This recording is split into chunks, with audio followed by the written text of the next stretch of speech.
Welcome to another episode of Culture and Christianity. I'm Wasikiare, and tonight our guest speaker is Mr. John N. Ng'ang'a. Karibu sana.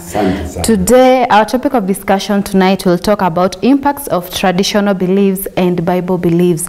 Mr. Ng'ang'a, talking of impacts of traditional beliefs and Bible beliefs, is there anything positive when you allow traditional beliefs in the church? That question is a very good question. But I first of all want to answer the question, is there something positive when Africans do not copy white man's or foreigners' culture, but retain their good culture? There's a lot.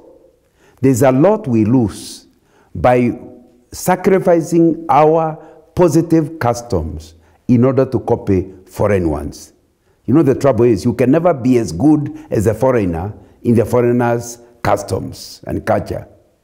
So when you drop yours to pick somebody else's, there'll be trouble. And there's a lot of positives in it. In fact, the loss of some of our customs, like generosity, like communality, has really affected our behavior. In Africa, everybody was trusted because we held things together, so in that way, nobody would steal from you. You did not walk afraid that somebody is going to clobber you on the route, because that was not our culture. So I need to answer by saying we really have lost good customs, which we retain. But your question has another aspect. It's asking, is there something good in retaining African beliefs that contradict the Bible in the church? And the answer is no. No, for three reasons. Number one, Jesus says, and it's repeated also in the book of Acts, there is only one name given among men through which we can get saved. And in the gospel, he says, I'm the way and the truth. There's no other way of coming to the Father except by me. What that means, with all my pride of our African religion, I have to make up my mind whether to follow the African religion or to follow Christ. And Christ is saying, if you follow your African religion, you will not reach the Father. Because he's saying, I'm the only way to the Father. So there is not a single African or European or Asian religion that can get you the Father. Neither Islam, nor Zoroastrianism, nor Hindu, nor Gikuyu religion, nor Luo religion that can get you to the Father.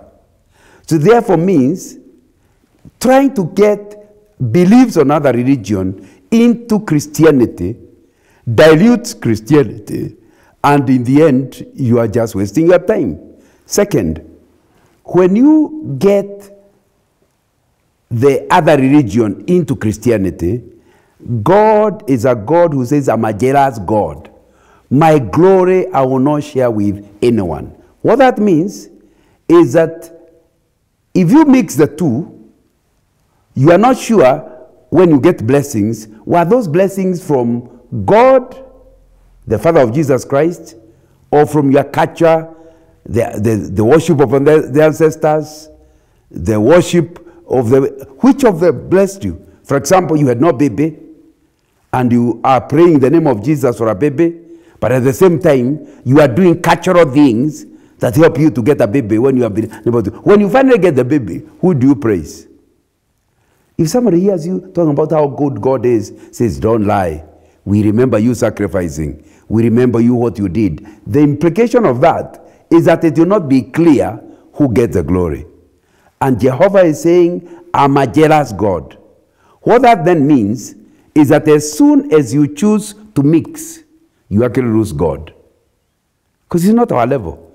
He won't fight with you. If you have made a choice, you don't want to follow him, he will leave you. So a church that mixes biblical beliefs with traditional beliefs is a church that has no Christ. It's a Christless church. So there's nothing good when you mix the two. So we must really come out clear and strong that traditional beliefs are not traditional customs. The two are different. Traditional beliefs are not a preferred way of doing something. It is what you do because you must. Because if you don't, the spirits of the dead or your understanding of God will stop you. And that is not in the Bible. So when we are talking about traditional religion, we are not talking about all traditional customs. We are only talking about the customs that are tied up with a belief other than biblical belief.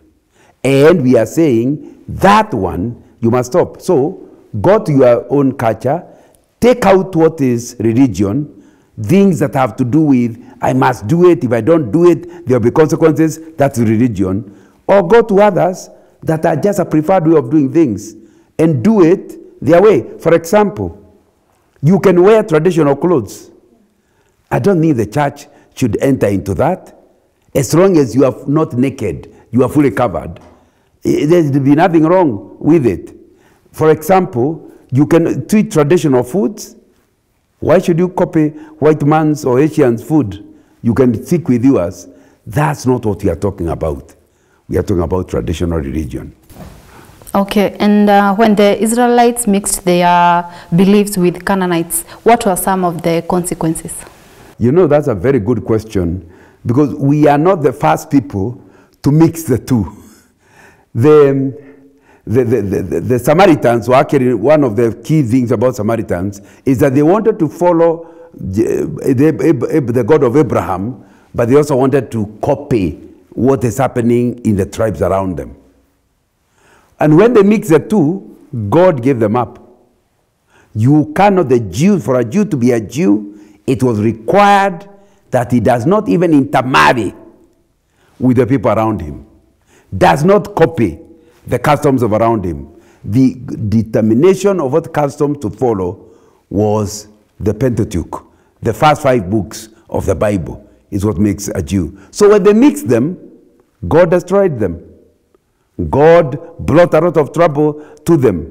So it needs to be very clear, when the Israelites mixed the two, which is what theologians call syncretism, mixing different beliefs into some mchanganyiko maalum, something special mix, means God is out, and God is not only out of it, he's also going to punish you for it.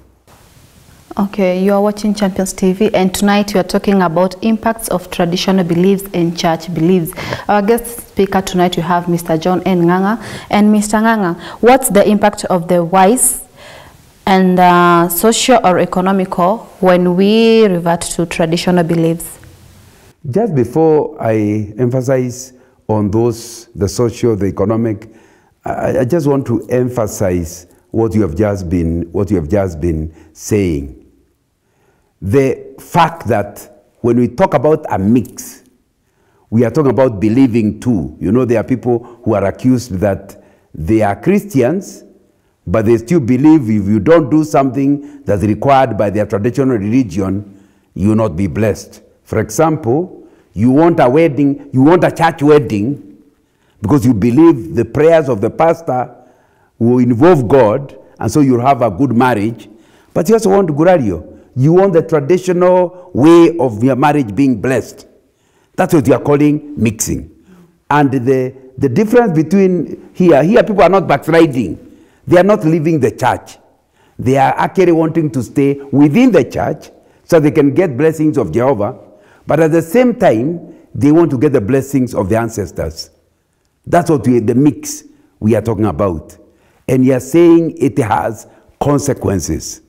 And the first consequence is God will pull out of the church. That means you will continue having the bishop and the pastor. The congregation may even get bigger, because now you are removing all the controls that were already there. Now you are following both the Bible and you're also following the traditions. So the first impact is people will find the church is more comfortable. But it will be comfortable, it will become bigger without Christ. Because Bible tells us for a church to be a church, Christ must remain the head. And he is saying, I'm the only way. It therefore means the consequence of mixing the two is a church becoming a dead church. And that's what I believe in Europe they did. They started bringing modern culture, there's not traditional, modern culture into the church. Within no time, the church became empty. So that we hear some of the empty buildings of the church are becoming bars where people go to drink. One of the consequences of mixing the two then will be the death of the church. Not in terms of numbers initially. Initially, it may even have more people. But the next generation will realize this church is a church that has no power. The prayers don't mean anything. God is not at work in this place. And that's why must I believe in these superstitions of our ancestors? Surely I can't. So people, the next generation will just pull out of the church. So if your question is asking what the impact of us mixing or bringing in traditional beliefs in the church, is that the church will not last. Because once God is out of the church will have no power. And once the church has no power, it will not attract the young people to trust in God. Okay, thank you so much, Mr. John Ng'ang'a. We are talking about the impacts of traditional beliefs and church beliefs. We are going for a short break and we'll be right back after the break. Stay tuned.